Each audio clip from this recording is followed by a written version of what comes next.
Assalamualaikum warahmatullahi wabarakatuh. Salam sejahtera untuk kita semua. Apa kabarnya rekan-rekan mahasiswa mahasiswi Universitas Dian Nusantara? Kita berjumpa kembali di mata kuliah Leadership Kepemimpinan di pertemuan yang kelima. Tidak terasa kita sudah memasuki pertemuan yang kelima. Mudah-mudahan Allah Subhanahu wa taala, Tuhan Yang Maha Esa, memberikan kita keberkahan, kesehatan sehingga kita bisa menyelesaikan mata kuliah ini dengan sukses dan lancar. Rekan-rekan semuanya, sebelum kita memulai proses belajar mengajar ini, alangkah baiknya sama-sama kita berdoa agar proses belajar mengajar ini berjalan dengan sukses dan lancar. Berdoa menurut keyakinan dan kepercayaan masing-masing. Berdoa dimulai.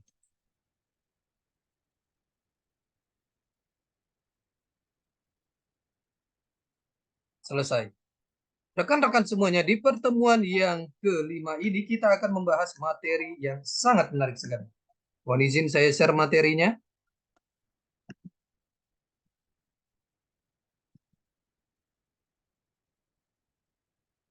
Di pertemuan yang kelima ini kita akan membahas materi mengenai peran dan teori kepemimpinan. Peran dan teori kepemimpinan. Materi pokok, peran pemimpin, teori pertukaran, dan teori atribusi kepemimpinan. Latar belakang, peran setiap individu membawa sikap mereka yang selaras dengan harapan yang diidentifikasikan, didefinisikan oleh peran mereka dalam organisasi atau perusahaannya. Setiap pemimpin memiliki peran masing-masing sesuai kompetensi dan wawasan yang dimiliki. Semakin tinggi peran dari seseorang pemimpin, maka akan semakin mempengaruhi kelancaran kinerja bawahan untuk lebih semangat dalam melaksanakan tugas dan pencapaian tujuan organisasi yang telah ditetapkan. Atribusi sangat penting bagi manajemen karena persepsi pemimpin dapat memahami bahwa perilaku mempengaruhi penilaian dan tindakan bawahannya. Teori peran. Peran dapat diartikan sebagai perilaku yang diatur dan diharapkan dari seseorang dalam posisi tertentu.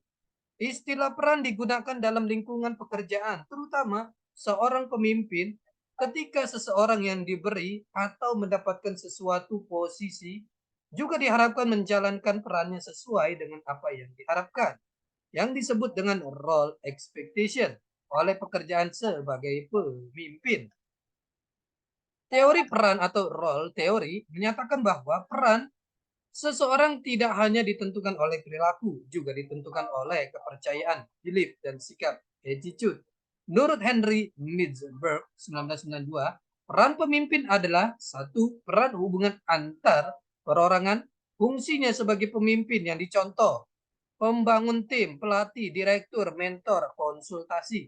Dua, fungsi peran informal sebagai monitor, penyebar informasi, dan juru bicara.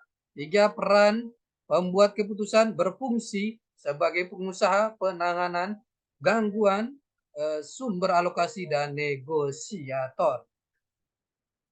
Menurut Rifai 2011, bahwa agar pemimpin tersebut dapat berperan perlu diperhatikan berikut. Bahwa yang menjadi dasar utama dalam efektivitas kepemimpinan seseorang bukan pengangkatan atau penunjukan selaku kepala, akan tetapi penerimaan orang lain terhadap kepemimpinan yang bersangkutan. B. Efektivitas kepemimpinan tercermin dari kemampuan untuk tumbuh dan berkembang. C. Efektivitas kepemimpinan menuntut kemahiran untuk membaca situasi. D. Perilaku seseorang tidak terbentuk begitu saja, melainkan melalui proses pertumbuhan dan perkembangan.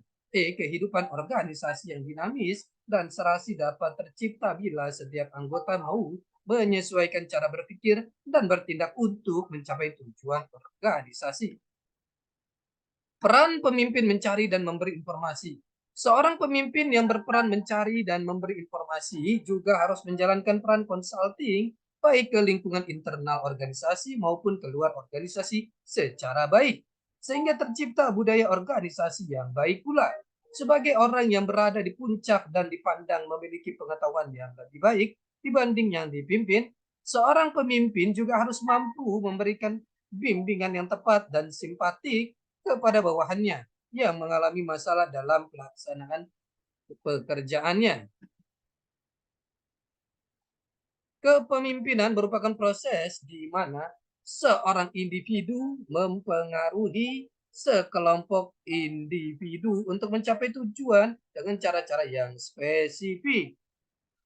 Dalam pengertian lain, kepemimpinan adalah kemampuan dan keterampilan seseorang yang menduduki jabatan sebagai pimpinan satuan kerja untuk mempengaruhi orang lain, terutama bawahannya, untuk berpikir dan bertindak sedemikian rupa sehingga melalui perilaku yang positif ia memberikan sumbangan nyata dalam pencapaian tujuan organisasi. Seorang pemimpin yang efektif tidak hanya cukup memiliki kekuasaan, tetapi perlu pula mengkaji proses-proses mempengaruhi yang timbal balik yang terjadi antara pemimpin dengan yang dipimpin. Peran pembangunan, peran membangun hubungan. A. Memperlihatkan gaya pribadi, proaktif dalam hubungan, mengilhami kerja tim, memberikan dukungan timbal balik, membuat orang terlibat dan terikat. Memudahkan orang lain melihat peluang dan prestasi, mencari orang yang ingin unggul dan dapat bekerja secara konstruktif, mendorong dan memudahkan anggota untuk bekerja, mengakui prestasi anggota tim, berusaha mempertahankan komitmen, menempatkan nilai tinggi pada kerja tim. Peran membuat keputusan, peran selaku wira swastawan atau entrepreneur, pemimpin bertanggung jawab untuk memajukan dan menyelesaikan organisasinya dengan perkembangan lingkungan. Peranannya selaku pengumpul informasi. Suatu ketika mungkin menemukan gagasan-gagasan baru. Peran selaku penghalau gangguan, tidak ada suatu organisasi pun yang selalu berjalan mulus. Suatu saat pasti akan mengalami gangguan tertentu yang disebabkan perkembangan situasi atau keadaan. Peran selaku pembagi sumber daya, peran ini adalah tanggung jawab pemimpin untuk menentukan siapa akan dapat apa dalam organisasi yang dipimpinnya. Sumber daya yang paling penting untuk diatur pembagiannya adalah waktu yang dimilikinya. Selanjutnya, pemimpin dibebani tugas untuk mengatur pola hubungan formal yang mengatur bagaimana pekerjaan dibagi dan dikoordinasikan. Peran selaku perunding penelitian membuktikan bahwa pemimpin menggunakan waktunya yang tidak sedikit untuk mengadakan perjanjian demi perjanjian.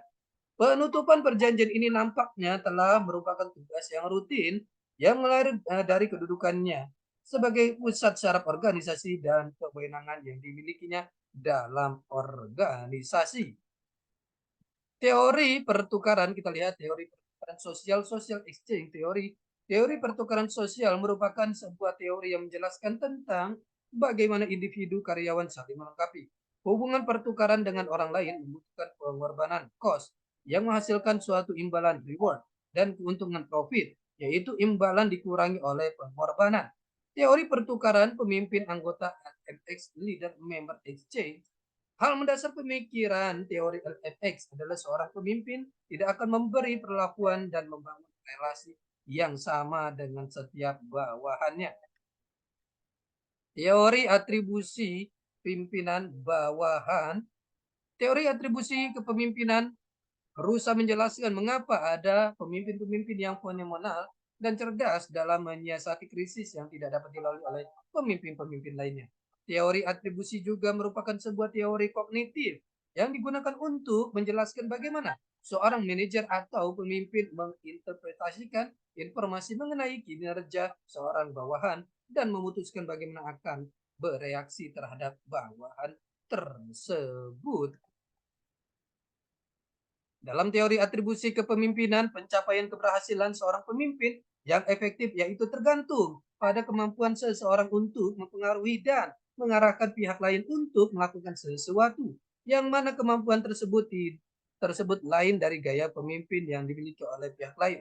Sehingga kemampuan pemimpin dilatar belakangi oleh kecerdasan dalam intelijensi spiritual dan emosional serta wawasan yang multidisipliner.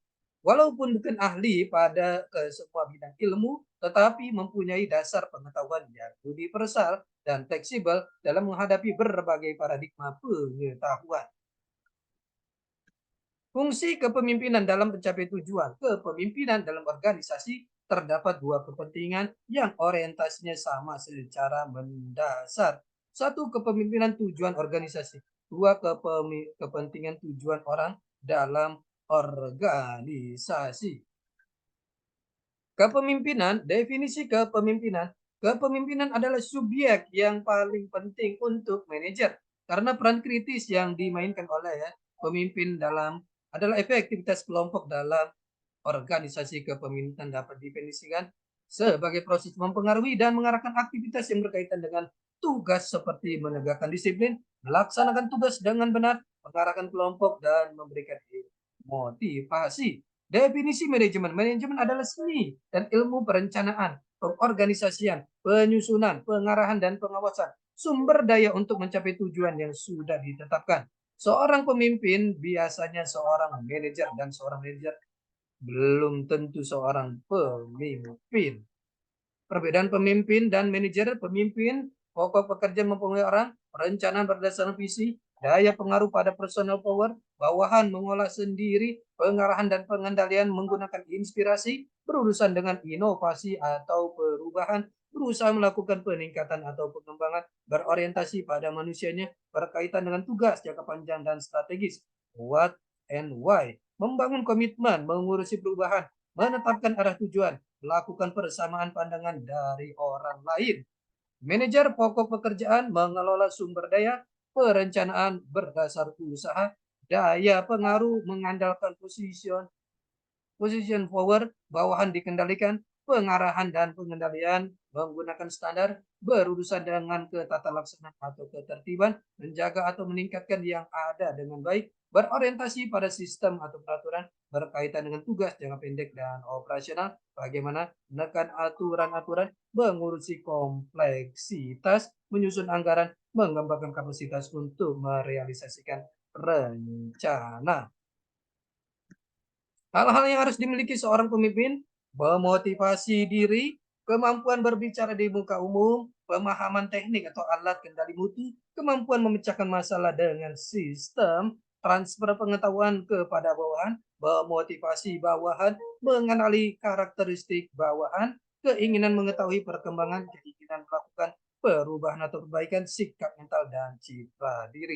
Rekan-rekan semuanya, ini adalah pertemuan kita yang kelima. Kita akan berjumpa di pertemuan-pertemuan selanjutnya. Tetap semangat belajar untuk mencapai kesuksesan. Salam sehat selalu. Assalamualaikum warahmatullahi wabarakatuh.